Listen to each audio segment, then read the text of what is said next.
আসসালামু আলাইকুম। কেমন আছেন সবাই? আলহামদুলিল্লাহ আমি ভালো আছি। দেখুন আজকে কী নিয়ে আসছি, ভিজে পিঠা। আর এই ভিজে পিঠাটা আমি নিজের হাতেই বানিয়েছি। চলুন দেখে আসি কীভাবে বানানো যায়। আমি এই চাউলের গুঁড়োটা চাউলটা ভিজে তারপর চাউলটা ভাঙিয়ে নিয়েছি, তারপর সুষুম গরম পানি দিয়ে এটা ভিজিয়ে রেখে তারপর আমি এটাকে ব্লেন্ড করে নিয়েছি। আর এই কড়াইটা এটা আমার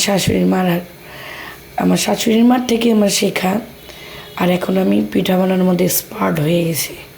আমি একা একাই বানিয়েছি সবগুলো। খুবই ফুলন ফুলন, খুবই মচমচে এবং খুবই অনেক মজাদার পিঠা হয়েছে। হ্যাঁ, আমি এটা ভিজা পিঠাটা আমি ভিজিয়েছি। আবার রাত্রে সবার গরুর মাংস আলু দিয়ে ডিনারও করেছি, কারণ হাতের পিঠা খুবই, বাসায় অনেক গেস্ট ছিল, সবার সাথে আমি পিঠাটা শেয়ার করেছি। আমি 2 চুলার মধ্যেই আমি দিয়েছি তাড়াতাড়ির জন্য, যাতে তাড়াতাড়ি হয়ে যায়। আর অবশ্যই অনেক তাড়াতাড়ি পিঠাটা হয়েছে।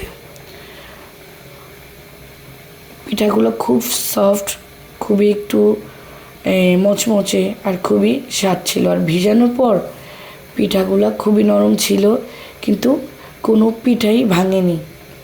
খুবই ভালো হয়েছে পিঠাটা। দেখেন কতগুলো পিঠা হয়েছে।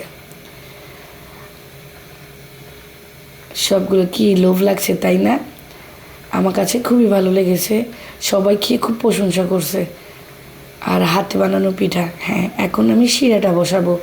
তার জন্য আমি গুড়টা আমি পানির মধ্যে বলকে দারচিনি, এলাচ, তেজপাতা দিয়ে তারপর আমি নারিকেল ছেড়ে দিয়েছি। দেওয়ার পর আমি ভালো মতো এটাকে বয়েল করেছি। তারপর আমি এটাকে একটু ঠান্ডা করেছি। একটু হালকা ঠান্ডা করার পর সেই পিঠাগুলো একটা একটা করে আমি সবগুলো পিঠা এটার মধ্যে ছেড়ে দিয়েছি। অবশ্যই আমার সাথে আমার বোন হেল্প করেছে আমাকে।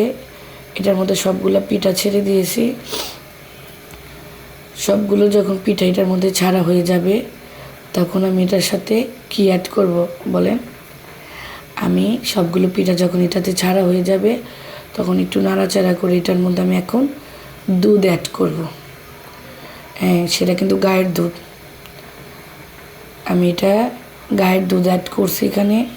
সত্যি পিঠাটা যখন রাত্রে আমি ভিজিয়েছি আর সকালে আমি সবাই এটাকে ব্রেকফাস্ট করছি।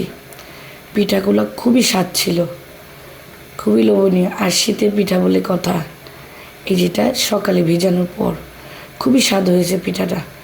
অনেক স্বাদ, খেতে খুবই ভালো লাগছে। সবাই খুবই প্রশংসা করেছে। কিন্তু হ্যাঁ, আমি কিন্তু ফার্স্ট টাইম এটা ভিজিয়েছি। ফার্স্ট টাইমে যে আমি এত নাম হবে আমার, আমি ভাবতেও পারিনি।